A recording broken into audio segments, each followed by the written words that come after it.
बांग्लादेश से आज जो खबर आई है उसने पूरे इलाके की राजनीति हिला दी है। शेख हसीना बांग्लादेश की पूर्व प्रधानमंत्री को इंटरनेशनल क्राइम्स ट्रिब्यूनल ने फांसी की सजा सुना दी है। हां, वही कोर्ट जिसे 2010 में हसीना ने खुद बनाया था। जैसे ही फैसला आया, कोर्ट के अंदर तालियां, बाहर नारे। ढाका यूनिवर्सिटी में पूरा प्रसारण लाइव दिखाया गया, मिठाइयां बांटी गई हैं। 2 घंटे की सुनवाई हुई और जज ने कहा सभी आरोपों पर एक ही सजा, मौत की सजा। शेख हसीना इस समय भारत में है। बांग्लादेश की सरकार उन्हें वापस चाहती है। पिछले दिसंबर भारत को औपचारिक चिट्ठी भेजी गई थी, लेकिन भारत ने कोई जवाब नहीं दिया।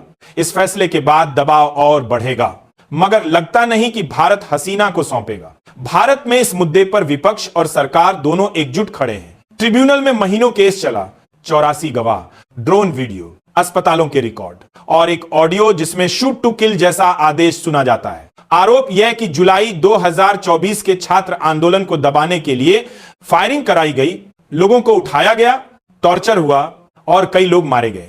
पूर्व ईजीपी ममून को 5 साल की सजा मिली है, वे सरकारी गवाह बन गए हैं। हसीना ने इस फैसले को खारिज कर दिया है, कहती हैं यह अदालत वैध नहीं है, यह सरकार चुनी हुई नहीं है, यह सब बदले की राजनीति है। उनकी पार्टी आवामी लीग ने लॉकडाउन बुलाया है। देश में तनाव है। आबी मोहम्मद यूनुस इस समय अंतरिम सरकार के मुख्य सलाहकार हैं। चुनाव कब होंगे किसी को नहीं पता। फरवरी कहा था, अब नवंबर भी आ गया। पत्रकारों को जेल में डाला जा रहा है। छात्र नेताओं का दबदबा है। देश में माहौल डर का है। जनता समझ नहीं पा रही कि कौन सही है कौन गलत। हसीना ने भारतीय मीडिया को इंटरव्यू दिया तो ढाका ने भारत के अधिकारी को समन भेज दिया और उधर पाकिस्तान और बांग्लादेश ने आपसी यात्रा के लिए नो वीजा समझौता कर लिया। अब कौन पाकिस्तान से आ रहा है, कौन जा रहा है, पता ही नहीं चलेगा। भारत के लिए यह चिंता का विषय है। आवामी लीग कहती है कि अगस्त 2024 से पहले देश तेजी से तरक्की कर रहा था, गरीबों को घर मिल रहे थे, देश आतंकवाद से लड़ रहा था, अर्थव्यवस्था ऊपर जा रही थी और अब देश पीछे जा रहा है, गुस्से, बदले और कट्टरपंथ की तरफ।